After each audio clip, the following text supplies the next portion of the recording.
picked there, and to share that with my family, it's pretty special. You have a lot of family in Montreal? I do. Oh, yeah? So my aunt went to McGill. She works for Air Canada up there, and then I got aunts, uncles, grandparents-in-laws, all that live in Quebec City and in Montreal. So it's pretty cool how everything kind of comes full circle. So you know about the reality of Montreal, and it won't be your first time there? No, it's not my first time. I wasn't in Montreal specifically, but I played in the PV Quebec tournament.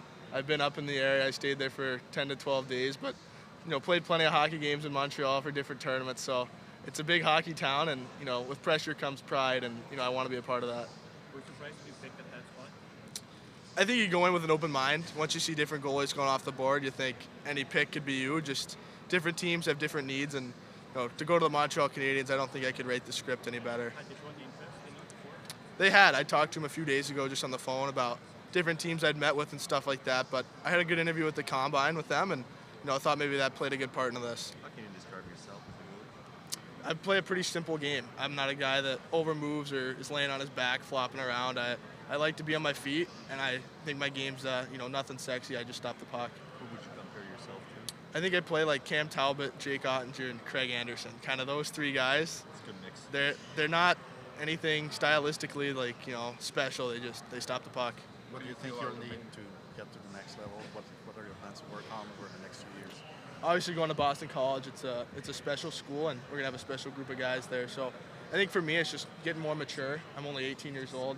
There's not too many 18-year-old goalies in the NHL, especially with the Montreal Canadiens. So, overcook myself a little bit in college, and get ready to have a nice NHL career. So, sorry, just more on your background in Montreal.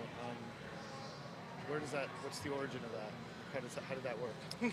So it kind of goes back to my grandfather remarried a French-Canadian woman from Montreal, and my dad spent a bunch of time up there skiing and snowboarding, and for him, he spent months and months at a time up there. He practically lived there for a year, and he learned a little bit of French. I'm still trying to work on mine, but definitely gonna have some more pressure to learn it now. I would think so, yeah. What was your feeling when you met with the Canadians and the feedback you got from them during the engagement? I think I come off as a confident guy, which I am. I don't consider myself cocky by any means, but I know my game. I know myself as a person, and I think what I bring to the table is something that was an interest to them, and I think it's going to be a really good thing for both parties. I want to be a Montreal Canadian, and I want to win a Stanley Cup for them.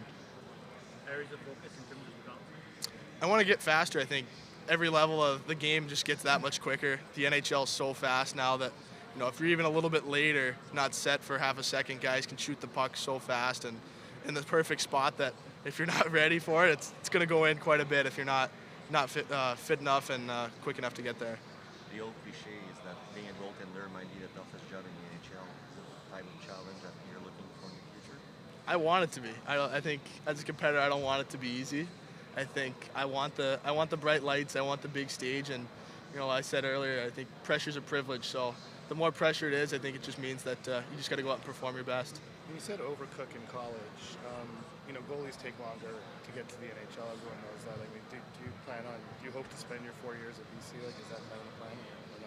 I don't think there's ever a perfect plan. Every prospect's different, so I could have the 2 best years of my hockey career and still mentally and physically may not be ready for the NHL yet. So I think it's up to myself and to the organization, because you don't want a goalie to come in and get thrown into the fire and fail and have this whole process kind of go to waste. So I think if you're undercooked, it's never going to be a good result for either the team or for myself in my career. Is getting a degree important to you? Say that again? Is getting a degree important to you at all? Or? 100%. Obviously, both my parents are lawyers. They want me to get a good education, so I think that's a big reason why I picked Boston College, with how prestigious of a school it is academically, with obviously how strong their history is in hockey as well. So the school will always be there, the hockey won't. So I think you're going to pursue your hockey, and you can always take classes during the year or in the summers, and just enjoy it that way. So will you study law too, or? I personally don't think I'll be a lawyer.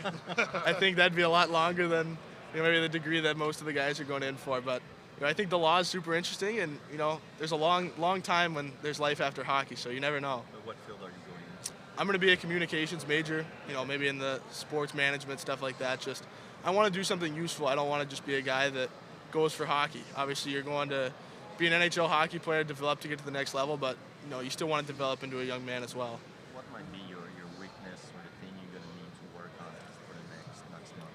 I want to get quicker. Like I said, playing at Boston College, you're playing these high-end schools on a daily basis. There's no nights off. College hockey's a war every single night, and I think for me, it's if I can get a little bit quicker, I think it'll make it less of an adjustment. It's more of it's just a new destination. Who's your advisor? I work with Matt Cater. Matt Kate. Congratulations.